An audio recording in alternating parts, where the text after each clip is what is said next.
여러분 안녕하십니까. 경제현장 오늘 시작합니다. 설 연휴 기간에 계획됐던 이재명, 윤석열 대선 후보의 양자 토론이 불발된 가운데 오늘 드디어 사자 토론으로 각 후보들이 국민 앞에서 맞붙게 됐습니다. 경제 분야에서는 단연 부동산 문제를 해결할 후보들의 공약과 전략이 최대 관심사로 떠오르고 있는데요. 오늘 집중진단에서 미리 짚어보는 시간 마련했습니다. 유튜브 실시간 댓글 의견 주시면 토론에 반영합니다. 경제현장 오늘입니다.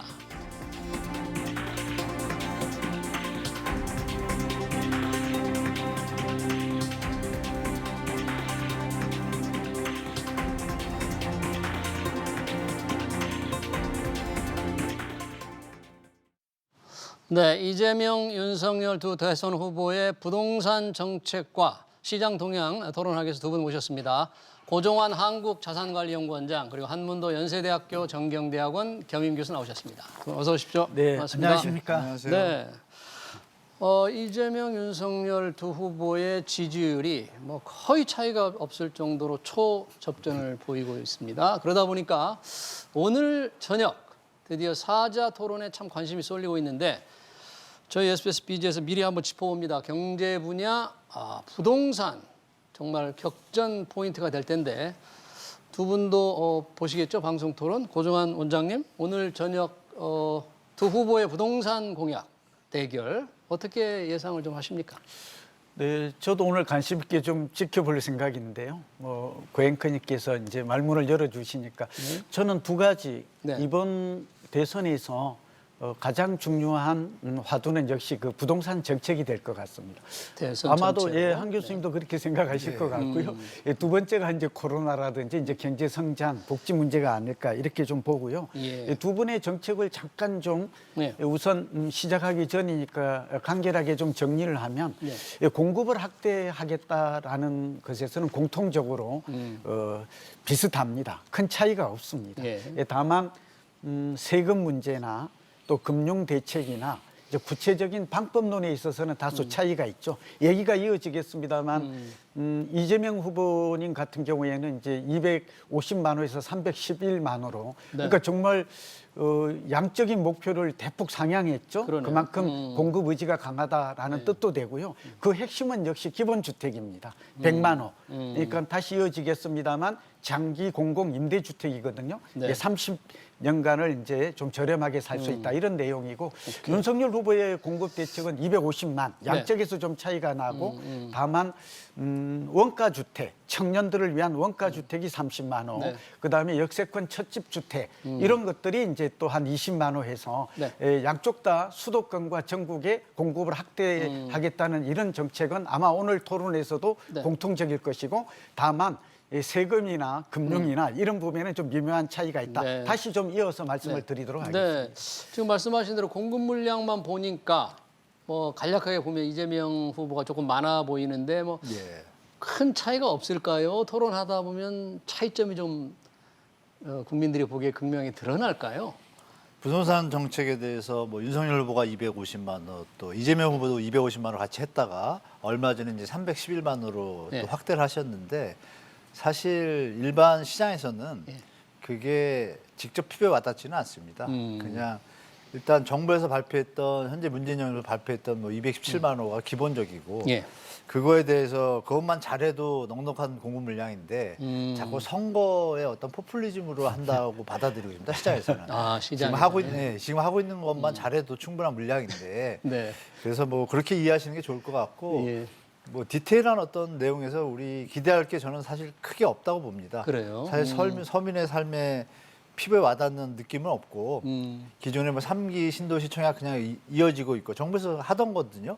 네. 그래서 두 가지 기본주택하고 원가주택 두 가지가 있는데 둘 다 완벽하지 못합니다. 그 부분에 대해서 아마 이번 토론에서는 조금 완벽한 안이 나오면 그나마 국민들이 이해하겠지만 제가 볼 땐 그것도 대충 서로 조금 얘기하다가 그냥 넘어갈 것 같습니다. 그래서 결론은 문재인 정부에서 시도했던 것을 잘하겠다. 차라리 이게 더 시민들한테는 피부로 와닿지 않나. 그것만 해도 충분한 물량이거든요. 제가 볼 때. 근데 지금 분위기로 봐서는 문재인 정부의 발표된 정책을 잘하겠다는 것보다 규모를 훨씬 늘려서 공급을 많이 하겠다는데 우선 저녁에 토론 내용에 조금 더 깊이 가기 전에 지금 시장 동향부터 한번 좀 정리해 보면서 갔으면 좋겠어요. 정말로 네, 그렇죠. 홍남기 경제부총리가 지금 뭐 가격이 떨어졌다. 뭐 통계 그렇게 나와 있잖아요. 오늘 또 좀 자화자찬성 그런 발표를 했죠. 아니 근데 통계가 실제 그렇게 나와지 않습니까? 어떻게 보십니까?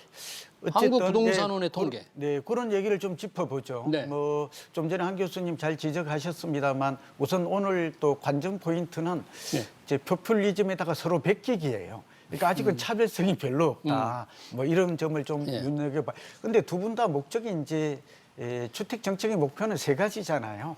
첫 번째는 시장 안정, 두 번째는 서민 주거 복지 향상, 그리고 세 번째는 주거 수준의 향상. 이 세 가지 관점에서 오늘 토론을 보면서 네. 특히 부동산 쪽에서는 어떤 분이 더 효과적인 정책을 내는가, 차별적인가 이런 걸 살펴보는 게 네. 오늘은 좀 필요할 것 같고요. 예. 그리고 이제 앵커님께서 지적하신 대로 홍남기 부총리가 오늘 발표를 했어요. 네. 이제 왜냐하면 이사 대책이 작년에 발표된 지 오늘이 딱 1년째거든요. 1년이군요. 예, 2월 3일이니까. 네. 예, 그러니까 이제 이걸 겸해서 냈는데 예. 내용은 이제 한 두세 가지입니다. 첫째는 그동안 이제 이사 대책에서 목표로 했던 네. 물량이 이제 83만 호 정도 되는데 이런 것들에 대해서 이제 절반 이상은 용지를 확보했다. 그러니까 절반 실적이 이상? 있다.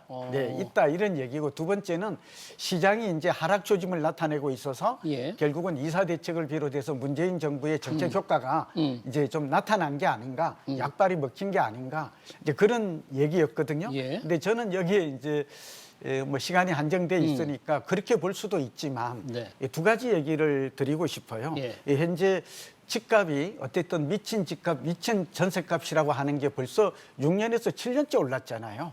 뭐든지 주식이든 부동산이든 자산 시장은 장기 급등하게 되면 조정을 보이기 마련입니다. 이제 역대급 최대로 올랐거든요. 과거에 우리 상승 사이클을 보면 5에서 7년 정도 상승하면 4에서 6년 정도 하락하는 사이클이 86년 이후에 주기적으로 반복됐어요. 이번에도 이제 7년이 올랐기 때문에 예. 이제는 뭐 정책 효과가 아니어도 자율 조정으로 이제 좀 조정 양상을 보일 때가 된 것이죠.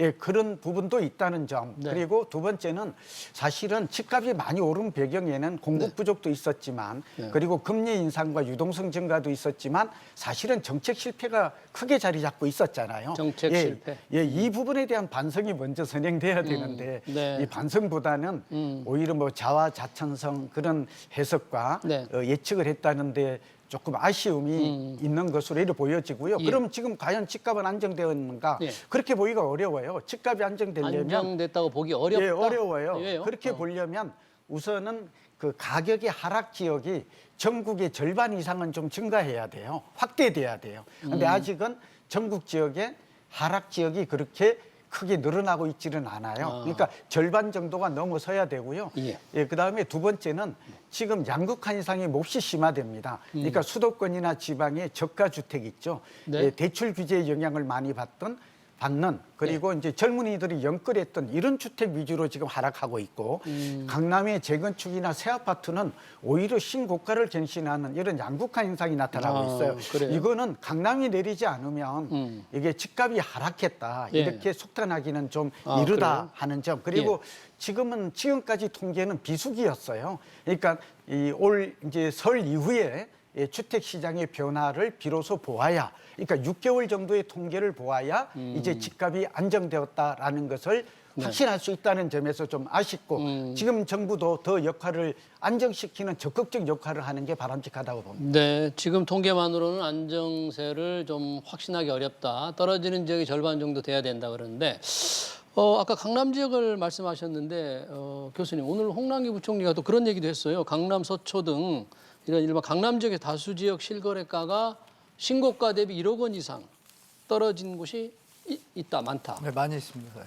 그러면 이거는 어떤 강남까지 조금 이미 하락세가 시작된 게 아닌가? 뭐 이렇게 분석할 수 있습니까? 저는 그렇게 보고 있습니다.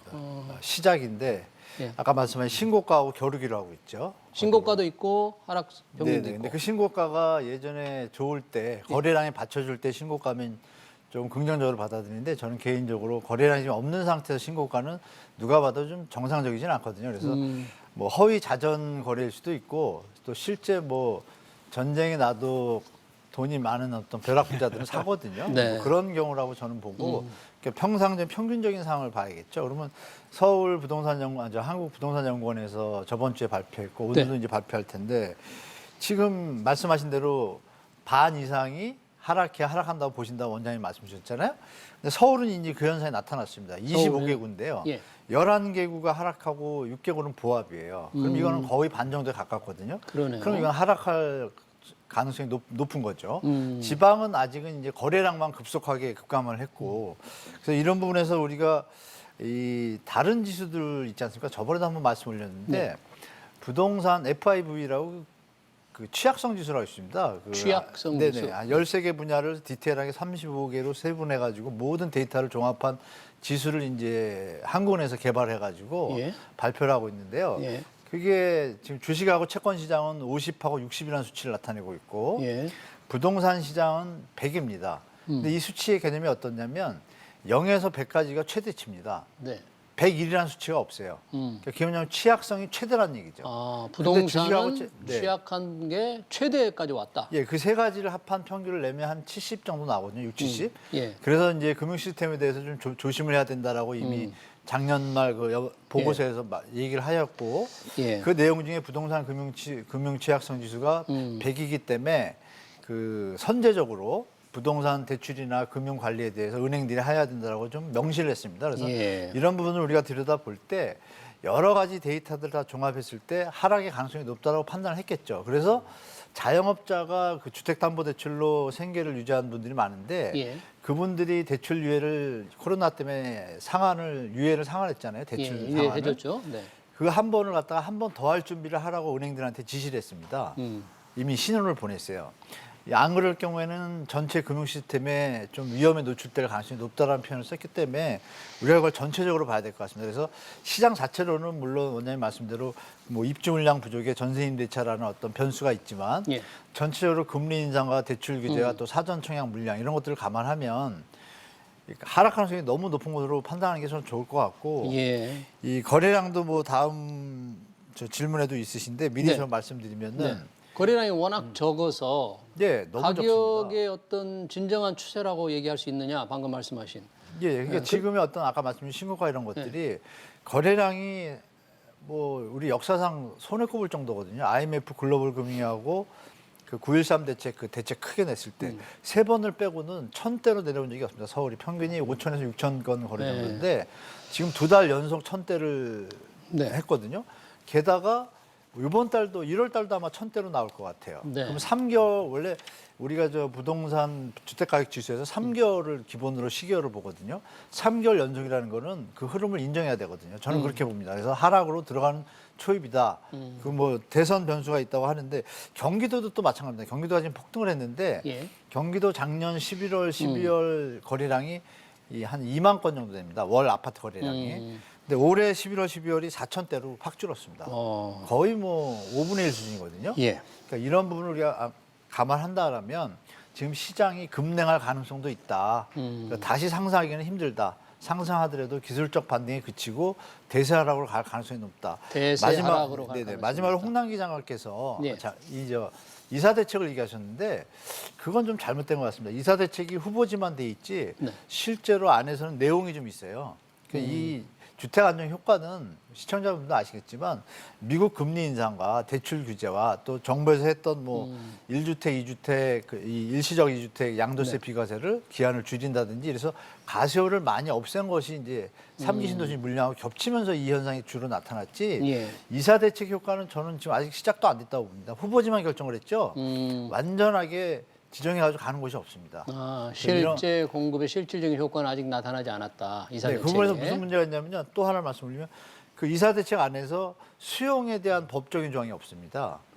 그러면 예를 들어 80%가 동의를 했잖아요. 예. 그러면 보통 재건축은 재개발은 갈 수가 있어요. 수용권을 해서. 근데 이 부분이 법령을 고칠 때 명시가 되지를 않았어요. 그럼 결론적으로 말씀드리면 반대하시는 분들이 현금 청산을 반대하고 나는 소송을 하겠다 이러면 이게 소송에 또 휘말릴 가능성이 있습니다. 그래서 법안 정비가 안 됐네요. 네네, 국토부에서 그래서 이 부분에 대해서 들여다보고 있다라고 얼마 전에 발표했거든요. 그래서 이 부분을 홍남기 장관이 얘기한 거는 제가 볼 때 시장을 제대로 파악하지 못한 것 같아요. 이분께서는. 예. 다시 파악하고 말씀해 주시면 좋겠어요. 네. 뭐 여기서 하나 예. 중요한 거니까 오늘 정책 얘기가 이제 좀 네. 중점이 되니까 그러니까 한 교수님 설명하신 거에 조금 저의 의견을 좀 첨언을 하면 예. 사실은 지금 후보지가 결정된 게 절반 정도예요. 예. 물량도 그렇고 이 부분은 두 가지 문제가 있어요. 하나는 주민들이라든지 지자체 반대가 굉장히 극렬해요. 그러니까 정부가 공공주택 개발에 대해서 반대가 크다는 거죠? 그러니까 공공 재개발, 공공 주도하는 거에 대해서 공공 주도 반대를 한다는 재개발에 거죠? 대해서 그러니까 절반 정도의 성공은 거두었어요. 전혀 없다는 건 아닌데 그러나 이런 반대하는 지자체나 주민들을 좀 적극적으로 설득하는 예. 이런 좀 정책적 노력이 좀 보이지 않는다라는 점이 좀 한 가지 아쉽고요. 예. 두 번째는 지금이라도 그렇게 속도를 내면 됩니다.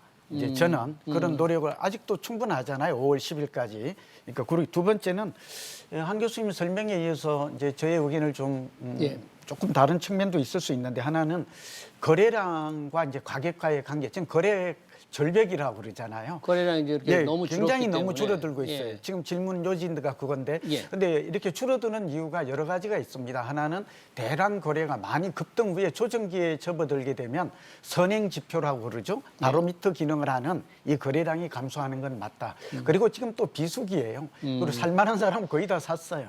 그리고 무엇보다 하고 싶은 얘기가 네. 이 금리 인상에다가 대출 규제. 이제 빌려서 집을 사기가 불가능해졌거든요. 예, 그렇기 때문에 그리고 이제 또 하나는 긍정적인 측면은 영끌하는 B2해서 집을 무리하게 사자는 이러한 젊은 층들의 2030 세대의 구매 심리가 네. 다소 진정된 건 맞아요. 그리고 이제 무엇보다도 이제 한 교수님도 지적하셨고 저도 같은 내용인데 네. 부동산 경기가 지금은 고점 국면이에요. 고점. 그러니까 소위 신체에 비유하면 적어도 가슴은 넘어섰고 저는 네. 어깨를 넘어섰다고 봐요. 이제 남은 거라고는 머리 쪽 부분인데 이건 알 수가 없어요. 더 머리 부분까지 올 봄에 오를지 아니면 지금이 진짜 머리 꼭지인지 그건 알 수 없고 다만 이 어깨를 넘어선 고점 국면이고 이 고점이라는 얘기는 이제 오를 만큼 올랐고 이제 앞으로는 하락할 확률이 높아졌다라는 걸 의미하잖아요. 예, 그러니까 지금 집 사는 사람들도 리스크를 알아요. 지금 뒤늦게 빚내서 집 샀다가 금리도 오르고 집값 내리면 어떻게 하나. 이게 사실은 과거에 하우스4라고 그래가지고 이런 네. 현상이 실제로 있었어요. 두 번이나. 네. 그러니까 여기에 대한 두려움, 우려 때문에 지금 그런 데다가 이제 결정적인 이유가 오는 3월 9일이면 새로운 정부, 차기 정부죠. 네. 새로운 부동산 정책의 방향이 결정이 됩니다. 그러니까 우리가 어떤 큰 일을 앞두고 있을 때 무리하게 뭘 하는 경우는 행동을 없죠. 하지 않는다. 예, 불확실성이 관망. 높아졌고 네. 예, 지금 얘기를 바로 이어가기는 어려운데요. 윤석열 후보가 되는가 이재명 후보가 되는가에 따라서 공급 대책은 같지만 구체적인 방법과 수단이 몹시 달라요. 네. 그리고 세금 문제는 더 크게 상당히 차이가 나거든요. 예. 그러니까 적어도 3월 9일까지는 관망세가 확산이 되고 관망세가 확산된다는 것은 사고 팔지 않는다는 것입니다. 예. 그렇게 되면 거래 가뭄이 오는 것이고 그것 때문에 또 가격이 하락하는 지역이 좀 늘어나고 있다. 네. 이렇게 연결해서 정리할 수 있다. 마지막 네. 한 가지 지금 강남에서 굉장히 혼란스러운 모습이 나타나요. 네. 예, 한 교수님 말씀하셨듯이 신고가를 갱신하는 아파트도 나타나고 그러면서 1, 2억씩 떨어지는 아파트도 나타나요. 왜 그런 것 같아요? 네. 예, 우선 거래가 안 되면서 한두 개 거래인데 이상 거래예요. 정상적 거래가 아니에요. 이상 거래 때문에 가격이 높게 나타난다. 특수한 거래예요. 뭐 정렬을 한다든지 저가 거래를 한다든지 심지어 반포주공 1단지에서는 32억 정도 하는 72제곱미터 이 아파트가 사실은 16억에 거래가 돼요. 그 이유가 뭔지 따져봤더니 현금 청산 대상이에요. 네. 그러니까 재건축도 이제 새로운 분양을 받을 수 있는 조합은 분양권인가 그렇지 않고 현금 청산인가에 따라서 그러니까 이렇게 한두 개의 이상적인 이상 거래라고 그러죠. 특수 거래, 정상적 거래가 아닌 걸 가지고 마치 가격이 내렸다는 착시 현상 이런 것들을 마치 전체 현상인 양 이렇게 분석하는 것은 다소 침소봉대다라고 알겠습니다. 말씀드립니다. 이 두 후보의 정책으로 가기 전에 이 입주 물량을 조금 따져보고 싶은데 아까 잠깐 우리 교수님께서 언급을 하셨는데 가격이 지속적으로 떨어질 것인가에 의문을 제기하는 사람들이 올해와 내년 역시 입주 물량이 굉장히 적다는 이유를 들거든요. 얼마나 입주 물량이 되는데 그런 얘기를 하는 걸까요? 보통- 그게 타당한 얘기입니까? 그리고 예, 일단 근원적으로 맞습니다. 예.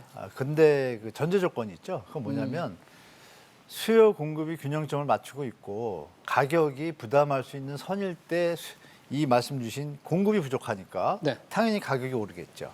근데 지금은 수요가 없습니다. 이건 논리를 정확히 봐야겠죠. 가격이 너무 고점이다 보니까 수요가 없으면 가격은 어떻게 되겠어요? 내려가겠죠. 내려가겠죠. 그러니까 물량의 부족이 가격을 올릴 수 있는 전제 조건이 지금 시장 상황이 아니라고 저는 보는 겁니다. 게다가 입주 물량이 서울의 평균 아파트 연 입주 물량이 정상적인 게 3만 5천에서 4만이 제일 완벽한 수치고 예. 3만은 돼야 그나마 좀 안정적인데 네. 작년 올해 다 2만대입니다. 2만대, 3만이 올해는 안 조금 더 됐다니까요. 줄었어요. 그래서 그 부분을 가지고 이제 변수가 있다라고 주장하시는 전문가들도 계신데 예. 그거는 제가 이제 말씀드린 것처럼 아까 말씀드린 조건이 완비됐을 때 얘기죠. 수요 게다가 공급이 추가적인 똑같을 요건이 하나 변수가 있습니다. 뭐냐면 예. 재고 아파트 물량이 많습니다. 그러니까 재고 아파트 입주 물량인 건 신축 개념인데 재고 아파트 물량은 어느 정도 적거나 정상적인 그 유통 회전 속도가 있는데 재고 물량에 지금 재작년에 3만 4천대 물량이 지금 4만 5천 대로 10,000개가 늘었어요. 재고 아파트 아파트가. 매매 물량이. 네. 심하면 아시겠지만 제도가 우리가 주택을 살 때 지금 제도가 바뀌어서 이 전세가 있는 것을 매입할 때 대출이 잘 안 됩니다. 그러니까 예. 비어 있을 때 집이 제값을 받아요. 그래서 비어둔 채로 지금 매물이 많습니다. 그럼 이 물량도 계산해야죠. 예. 근데 이 물량이 4만 5천 호예요 지금 서울의 아파트 매물 물량이. 매물 그럼 합하면 몇 개예요? 예. 7만이 넘습니다. 근데 이 재고 물량이 소화가 안 되고 있어요. 이것도 소화가 안 되는데 입주 물량 부족하다고 내려간다? 이거는 다시 한번 재고할 가치가 있다. 아, 재고 물량이 많기 때문에 네, 너무 많으니까요. 신축 입주 물량 가지고 적다고 얘기하기는 좀 네, 신축 불합리하다. 입주 물량만 가지고 할 따지면 때는 안 된다. 맞는 얘기지만 예. 재고 물량이 적정선에서 뭐 10,000개, 5,000개에서 유지가 된다는 문제가 안 되는데 지금 계속 늘고 있거든요. 네. 그러니까 이런 부분을 같이 본다라면 음. 이 신축 입주 물량이 부족해서 급등한다는 그것은 조금 100% 그러니까 맞다고 볼 수 한 없고 한 교수님, 반 이때- 정도 맞다고 저는 예. 보고 그때 있습니다. 재고 물량하니까 유통 물량 그러니까 소위 아니, 사람 매물 나와 있는 매물. 나와 있는 매물량, 예. 매물량. 예. 그러니까 예. 표현을 그렇죠. 좀- 집을 살 네, 집이 있는 그렇죠. 거죠. 네, 네, 그렇죠. 제가 여기서 이제 이어서 조금 네.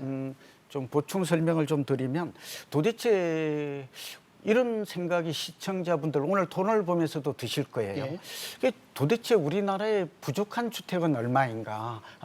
이건데 제가 사실 이걸 예, 따져보았어요. 얼마 이게 됩니까, 정말? 네. 사실 정부도 이걸 정확하게 발표를 안 해요. 네. 그래서 저도 지금 사실은 부족하다는 걸 정확히 이게 알아낼 수가 굉장히 없겠죠. 제가 이제 네. 뭐 신문사 네. 이제 칼럼을 쓰면서 제가 네. 저희 연구원에서 한번 따져봤더니 이거 굉장히 중요합니다. 네. 이거 들으시고 시간이 부족하니까 요점만 말할게요. 우리나라의 도대체 주택 수가 얼마일까요? 2,176만 호 정도 됩니다. 네. 그러니까 우리나라 인구가 약 한 5,200만 정도 된다는 거죠. 네, 그다음에 이제 서울의 주택 수가 약 374만 호 정도 됩니다. 예. 예, 그래서 이제 가구 수와 비교를 해보면 주택 보급률이라는 지표가 나오거든요. 네. 그래서 전국적으로는 주택 보급률이 적정한 보급률이 105인데 네. 거의 104점에서 105에 가까워요. 전국으로. 네, 그냥 시간 때문에 예, 그 약으로 표현할게요.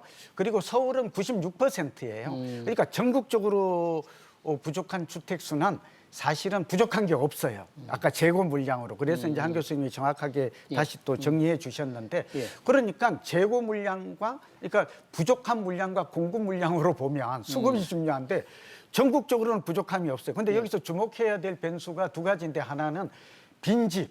예. 말하자면 사람이 안 새는 공가가 있어요. 인위적 빈집이 아니라 이게 151만 채나 돼요. 호가.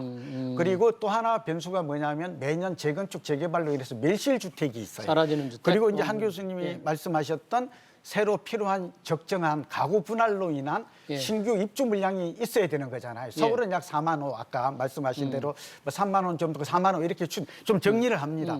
그러니까 이렇게 따져 보니까 우리나라 전체로는 물량이 공급하지 않아. 주택 서울- 물량이 부족한 게 아니에요. 예. 다만 빈집만큼만 그러니까 151만 호 정도는 바로 지금 공급이 돼야 돼요. 네. 예, 이게 지금 문제이고요. 두 번째는 서울 같은 경우를 얘기를 듣게 서울이 네. 가장 문제니까 네. 집값이 서울은 374만 호의 주택이 있는데 부족한 주택 수가 약 37만 호예요. 37만 재고 물량으로. 예. 그러니까 서울은 5년 이내에 이 37만 호를 어떻게 빠르게 공급하는가 이게 관건이에요. 집값 안정에. 네. 예, 그런데 매년 요즘 1, 2인 가구가 늘어나고 가구 분할이 되잖아요. 예. 그렇게 되다 보니까 37만 호 정도가 그러니까 4만 호 정도가 공급이 돼야 되고요. 정리합니다. 매년 4만 원. 예, 전국적으로는 200만 호가 차기 정부에서 5년 동안 공급한다면 공급 물량의 부족 사태, 수급 불균형의 문제는 해소될 수 있다. 네. 그다음에 이제 서울 같은 경우에는 약 40만 호 정도가 이제 공급이 좀 필요하다 하는 말씀을 좀 드립니다. 알겠습니다. 말씀대로 지금 공급 부족 주택 통계를 좀 말씀해 주셨는데, 근데 두 후보의 그러면 부동산 공약을 조금 집중해서 얘기를 해보고 싶은데요. 공급 물량 아까 비싸다고 얘기했잖아요. 이재명 311만 원, 윤석열 250만 원. 그런데 이재명 후보는 신규 택지 발굴에 우선을 하고 윤석열 후보는 재건축, 재개발 규제 완화 민간에 이걸 우선으로 하는 면에서 다르잖아요. 자, 이재명 후보 공약부터 우리 교수님께서 좀 분석을 해주시면 좋겠는데 핵심과 실현 가능성, 문제 어떤 걸 어떻게 보세요? 311만 호를 입주는 당연히 못하고요. 5년이라는 임기가 5년이니까. 임기 5년 내에. 311만 호를 공급하는 택지를 미리 조성했다는 얘기입니다. 예. 그러니까 결론적으로는 어마어마한 물량이죠. 어마어마한 물량인데 거기서 이제 뭐 김포공항의 그 인근에 20만 호가 벌써 들어왔는데 100만 호가 늘어난 중에. 네. 근데 제가 그 김포공항 주변을 갔다가 제가 체크를 해보니까 가능을 하더라고요. 김포공항 최대 30만 주변에. 원까지도 가능한데 예. 김포공항에 이제 이전 문제가 있고 주거 환경의 문제는 있지만 그런 디테일한 부분은 아직 완비가 안 된 것 같은데 실현 가능성이 좀 있다고 봅니다. 다만 너무 좀 무리하지 않나 이런 생각 들어요. 물론 예. 이제 주택 시장 안정과 주거 복지 안정이라는 면에서는 저도 찬성하는데 디테일한 부분이 좀 완벽하게 국민들한테 전달되면 더 좋을 것 같고요. 윤석열 후보께서는 그 기본주택의 좀 재원이 완벽하지가 않은 게 조금 흠인 것 같아요. 이재명의 개인적으로. 기본주택. 네네. 네. 윤석열 후보께서는 청년 원가 주택을 계속 주장하고 계신데 저는 그렇습니다. 계속 제가 보는 것이 30만 호 청년 원가 네, 그게 이제 불가능하다고 저는 보거든요. 왜냐하면 불가능하다? 시세 50%의 분양을 해줘서 5년 살다가 나가면은 그랬을 경우에 70%를 보존해 준다. 시세가 시세 10억일 때. 차익의 70%. 네, 그러니까 집값이 안 올 때를 가정할게요. 그러면 5억에 들어와서 10억의 시세면 5년 있다 나가면 7억을 주면 2억을 줘야 되잖아요. 세대당. 네. 나라에서. 네. 그럼 2억 30만 원면은 60조입니다. 60조가 그러면 5년마다 나가는 거예요. 우리 4대 강이 20조 들어서 난리였는데 이 국민 혈세를 준다는 건 좀 어불성설이죠. 그래서 이 시세 부분이 차익의 70%를 보장하는 그 금액이 재정 부담이 크다.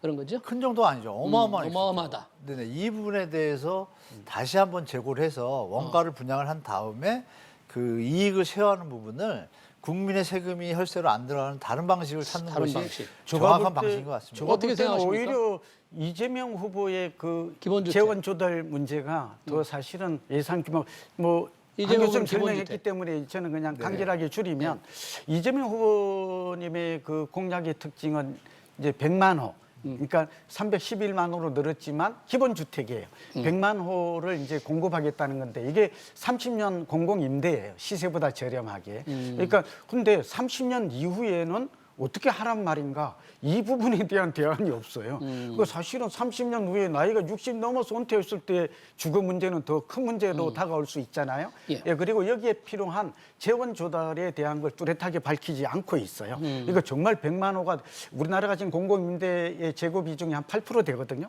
그러니까 15% 정도의 선진국 수준으로 끌어올릴 필요성은 인정이 되나 이거 이 어마어마한 물량을 어떻게 그다음에 이제 윤석열 후보도 뭐 어느 한쪽 편만 들면 안 되니까 네. 이 원가 주택인데요. 정년 이 원가 부분은 주택. 5년 이상 살면은 네. 팔았을 때 이제 아까 그래서 사실은 시세 차익의 70%를 이 부분도 보장한다. 사실은 굉장히 이것도 실현 가능성이 좀 높지를 못해요.